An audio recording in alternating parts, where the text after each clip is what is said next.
Alrighty, folks, welcome back. We are here with another weekly video for Back to Divinity. Alrighty, so I know that Scorpio season has been really intense for the collective, and we can be going through a lot of, emotions at this time. There's a lot of planetary energies in the air right now, and throughout the weeks, I will continue to break it down. I do hope next week to talk a little bit about Pluto. If you haven't heard about Pluto, it being a generational planet, as in it has a huge effect in a generational way. And so that being said, it's going to be a big shift that's going on right now, and I'm definitely going to spend some time next week diving into that. Because it is impacting us in so many ways, shapes, and forms, impacting, America, especially at this tumultuous time with the election and all of the above. And so it's very important that I spend some time with that. So I will in the upcoming week. But for today, I want to talk a little bit about divine timing. Divine timing is something that can sometimes be frustrating, but also is something that can provide you solace, or rather serenity at times. So let's dive into what divine timing even is. I know that there are many spiritualists out there who will tell you that time is just an illusion. And I do agree with that. But I also recognize that things happen when they're meant to happen.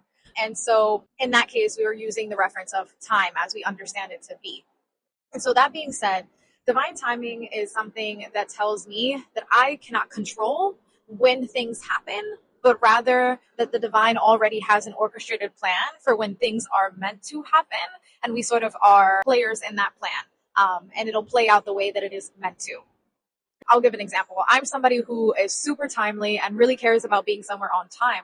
And it started to hit me when, I would be either waiting for people for extensive periods of time because I'd be there first, or I would start to feel anxiety when I would go somewhere and know that someone else is waiting for me. Now, am I saying that you should be late to things? No. But what I am going to hint at is that oftentimes what I've noticed that if I release the anxiety and recognize that everything is happening for a reason, and that I am meant to be probably a little bit late, or that the other person is meant to be a little bit late for reasons that we may not understand. And sometimes we do understand. Like, I was not meant to be there on time because then I would have probably been a part of that accident that happened on the highway, right?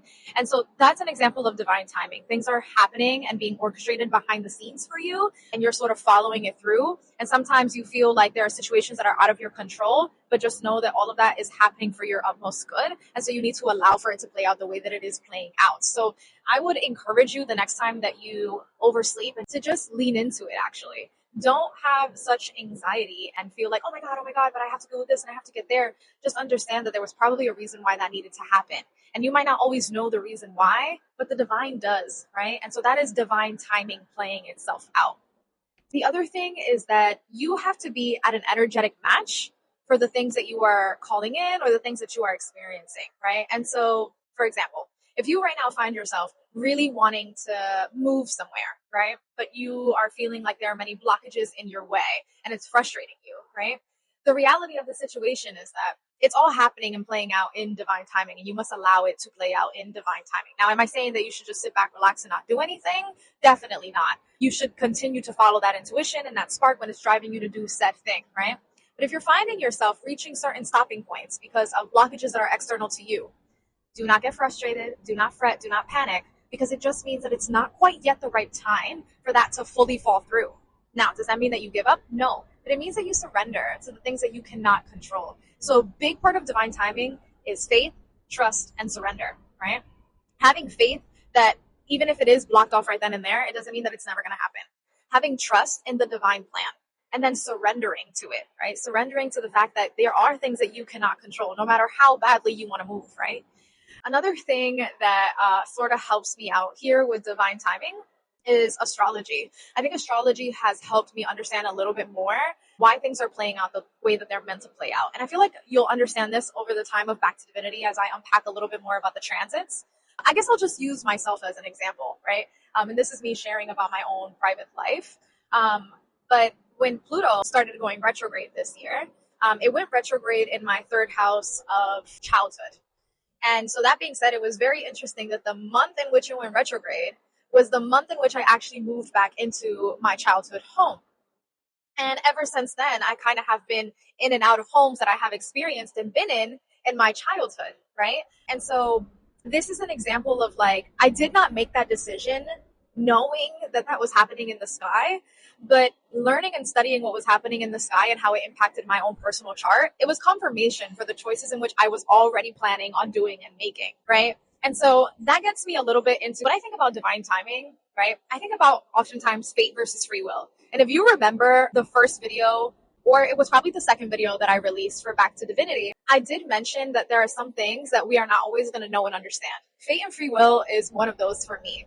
I think the conclusion that I have kind of come to, and again, I even want to slow down with calling it a conclusion. I think it's something that I'm always going to be revisiting, but I think that as of now, what I have determined is that both are happening simultaneously. Things are fated out to happen for sure. I think sometimes there is this illusion of free will of like, I'm doing this because I want to. And then I'm like, oh, wait, how did that align to the stars? So I think that what I've come to is that fate is really powerful there. If I believe in the divine, if I believe in God, I believe that there are things that are meant to happen and play out the way that they are. The same way that people are fated to be born and the same way that people are fated to leave this earth, right? When they are meant to, right? So that being said, when I think about fate and free will in the lens of astrology and how that plays a role in divine timing, it's recognizing that there are things that you're feeling called to do, and there are emotions that you're experiencing that are coming up to the surface at times in which the stars are aligning with that to be happening in your life, right? For example, I know in the past few weeks, a lot of people in my inner circle are going through very tumultuous times in their own ways, right? It looks different for everyone. But that is very much in alignment with the energies that are happening in the sky right now. And then there are also people exhibiting extreme highs right now. So it's either an extreme low or an extreme high right now. And that is very much in line with what is happening in the collective. And again, it really just depends on where it is in your personal chart that's being highlighted and impacted at this time. Now, I don't want to get too deep into astrology, but I could not have mentioned divine timing, fate versus free will, without touching a little bit on the role of the planetary sky, the stars, and all of the above, right? I mean, we are made of 97% stardust. And so we are made up of some of the same matter that the rest of the planet, stars, and everything else is made up of. And we need to allow ourselves to remember that there is a connection there. And, this isn't something that is new, right? This is something that if you look back into the indigenous groups and look back into some of the things that have been archived, right, from years and years and years and years and years ago, right, you notice that there was always this connection to the sky. It would be weird to say that this is something that's modern day. It's not modern day at all. And I think that we are just reconnecting with the things that our ancestors already knew, right? And so that being said, the biggest thing about divine timing, like I said, is faith, trust, and surrender.